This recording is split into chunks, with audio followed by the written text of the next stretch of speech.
At least 57% of music artists will be affected by this royalty rate change in 2024. So, this is an official statement from Spotify.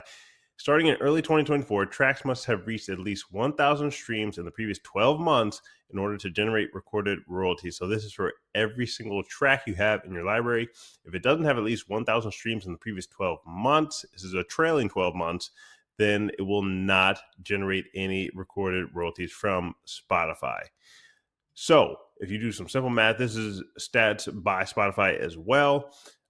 This is all time streams for songs. 37 million, about 37.5 million tracks on Spotify have at least 1,000 all time streams. So, this isn't even a trailing 12-month. This is all time streams for 1,000. There's over 100 million songs uploaded on Spotify. So, this would mean that over half of the people would not be getting paid royalties from Spotify with this new royalty change. Now, the real question is, if you're watching this video, you're probably a little bit more serious of an artist. So your tracks may have 1,000 streams in the past 12 months, but the real threat here is, how do you come up with a evergreen system to monetize your songs going forward? Because let's say that they just change this again, like there's nothing that says they can't change this again, or if they up it again. The real question is, how do you get evergreen streams for your songs? And we've developed a system over the last few years, or really the last 12 months, where we tested this out amongst a bunch of songs.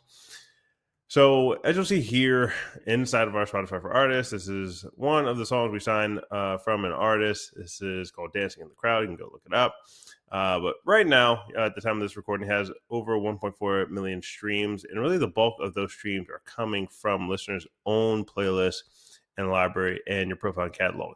These are the two areas you really want to get your streams into. A lot of people think it's the Spotify algorithm playlist, but they can change the rules on that too, right? We saw them do that with discovery mode, where there's not putting as many songs that are not in discovery mode into the Spotify algorithm playlist. So before, this has 4% now. Like before, it might have been 8% or 10% or 12%, where Spotify would actually put this song into Spotify algorithm playlist. But now they changed those rules. So the real question is, what can I control the most? Like, how can I promote my music and market my music in a way that gets it into these two categories so that the people can decide how many plays I'm getting after I put it in front of them? Like, you have to get in front of them. But after that, they decide they want to listen to it in their own library and playlist, and then they'll look up the song directly in your profile and catalog as well. When you get streams over here, this is the sweet spot. So songs that get evergreen streams, meaning like if I turned this off, or let's say hypothetically, you were paying for playlist promotion or paying for Facebook and Instagram ads or TikTok ads or whatever, and you turn that off, it's still getting the streams because you gave it enough juice from here and kicked it over to these two areas, that you're just going to keep getting plays at a decent rate in the future for that song. Now, the goal is to do that for as many songs as possible. So while some may not have this big of a percentage distribution over here, you can still have your songs having a percentage distribution similar to this. So even 15%. This is 16% aggregate. Kicking over from here, a lot of times people first start the promotion. It starts with the playlist, and then as more and more people save it and the song is good, now this is all contingent on the song being good, it gets kicked over to here and here. So that's with playlist promotion. But another way that you can start to get those evergreen streams kicked over to here and here for a full strategy, I'm going to give you 3 different strategies.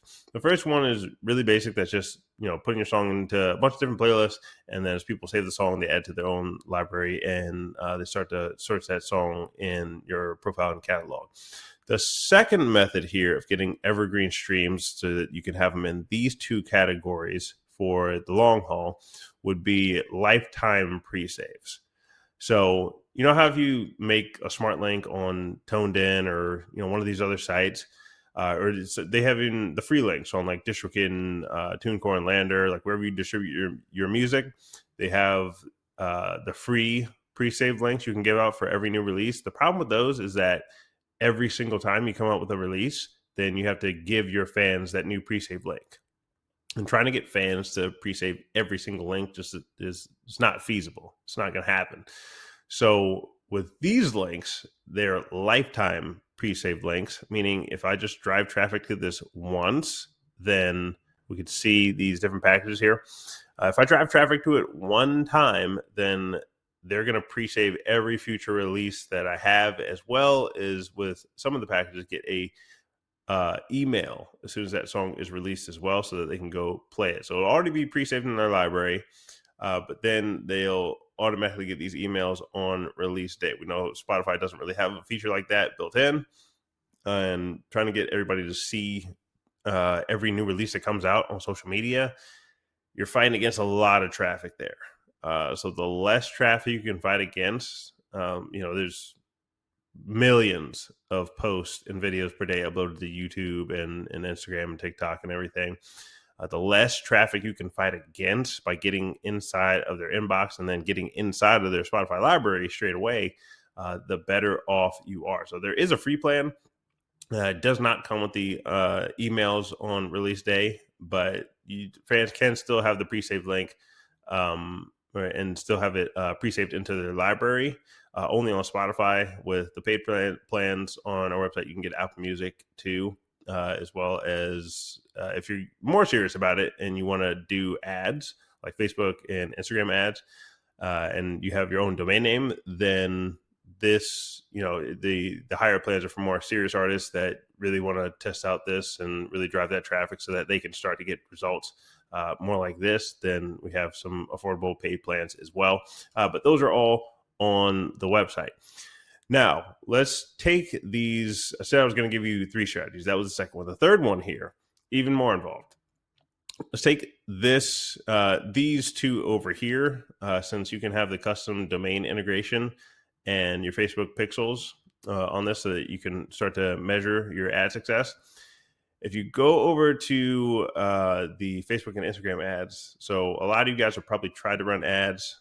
Maybe you got some okay results, but you couldn't really tell.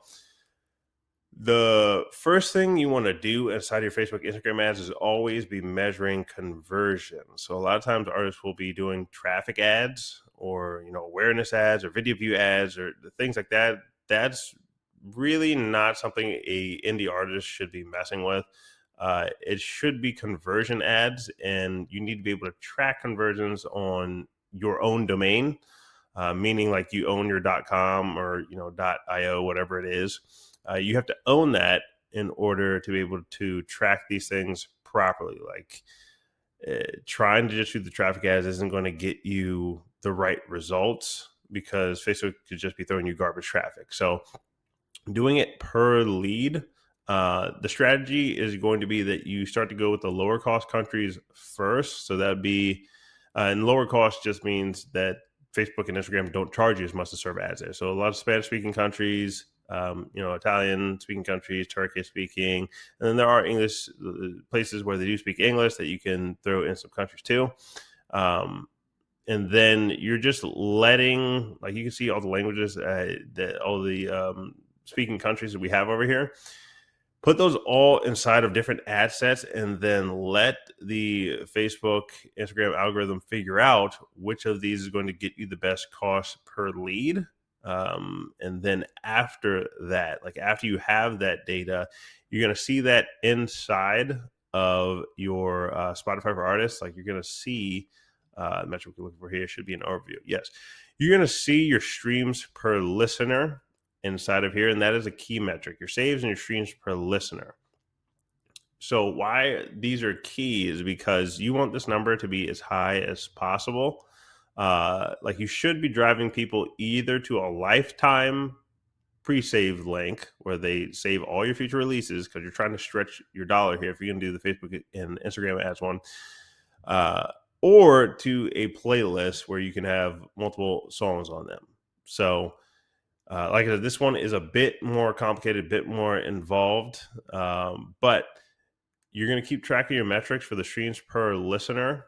and anywhere above like a 1.5 ish, like you're going to see your metrics in here. A 2.9 over the last 28 days is really, really good. But if we want to look at the last 12 months, you got 6.5 per listener. That's a really good average. Like when people are playing a song that many times, means they really, really like it. So that means that I need to at least keep this song at the forefront of people's minds, like get it to more new people so that they can keep doing this. And then at a certain point, it'll just sustain itself. And then you don't have to spend as much on the ads. Like you can just turn off that ad and try out a new song. And then that's how you build a catalog on Spotify and have your music catalog that people are just, they have it in their own library, they have it in their own playlist, and they'll even add it to future playlists, and more people will discover it so that it can just keep playing. Like it won't stay exactly what it is for all time, but it will keep getting streams long afterward. So you guys can even see there's a different one here. I'll probably cover more details on this one, but if we look at the last 12, this is a song that has over 80 million streams. So even in the last 28 days with probably no promo going towards this song at all, still had, 600,000 streams. Like you see over time, or over the last year has about 15 million streams. And then the streams per listener, like I said, you really want them to be high because that means that people really like the song. And then like kind of after a while, you don't have to do anything with the promo because it just takes care of itself. Over time, it is gonna like go down a little bit, but at a certain point, it's gonna bottom out. Meaning, like it'll just have over time. It's at about 20,000 per day, 25,000 per day at this time. So it may bottom out at like 10K per day or 15K, something like that. But that's still 10,000 plays per day on a single song. And the more songs you can do this with, then that's how you get a catalog for the long term. So on your front end, you have, like I said, you can do this with, and I should clarify that the more songs you have to test this out, like the better. So that's why we say that you should be coming out with a lot of releases. And that's why we have our ad breakdown. If you've ever seen different ads from us, we usually have one in the mix that's telling people how much they should spend a percentage wise on ads. Playlisting, we never tell people you should spend all your money to playlisting. Like it's just one thing in the bucket. It should be about 20% maybe of your budget. So if you have, let's say you save up $2,000 over a year, and that's your budget for marketing your music business as a music entrepreneur. 20% of that, $400 should go towards playlisting. That's a small marketing budget for a year, but indie artists, and that's what you can scrape together. $400 of that for the year towards playlisting. A bulk of that should be going towards Facebook, Instagram ads, YouTube ads, TikTok ads, so that it can go to your website. And there's two ways that we've designed to help you guys out with this. One way is we do go in there for Facebook and Instagram and manage the ads for you. So a lot of people will do like a month or two of Facebook and Instagram ads where we manage them for you inside of your account. And then you can see the structure of it. You can see the ad creatives we make. And then even if you save, like let's say that your cost per lead, a lot of people are not going to have 6 cents per lead. But let's say that, and we don't guarantee this rate, just by the way, the song obviously has to be really good, but let's say that your cost per lead is at like 20 cents or something like that, or 40 cents or whatever, and you still save 30% by us coming in and doing the ads. Like we can't guarantee you save 30%, but we run ads for a living, and you save 30% on us managing your ads for 1 or 2 months, then you just take those savings with you for all time going forward. So it obviously just makes a lot of sense for us to go in and manage the ads. However, say that you want to learn this yourself and you're a little bit savvy with Facebook, Instagram ads. We actually have a full course that you can get for free whenever you order any promo on our website. So, we've just taught you that in like 10 minutes, right? 7-10 minutes. all those things about how to structure your ads to get evergreen plays. So just imagine what we can teach you in a full course. So you have those two options there. You can go to omarmc.com/promotion. There'll be a link somewhere in this video, again, where you can just click that link. It'll take you straight to this page, and there'll also be a link to the pre-save page. And you guys can check out those options. All those are available. The free course with the pro and purchase, we can come in and manage the ads for you. And then there's also the free version of the pre-save, so you can check it out. And then these ones, if you're a bit more serious about doing the strategy, check all those out. Links in this video or on this page somewhere, and we'll see y'all soon.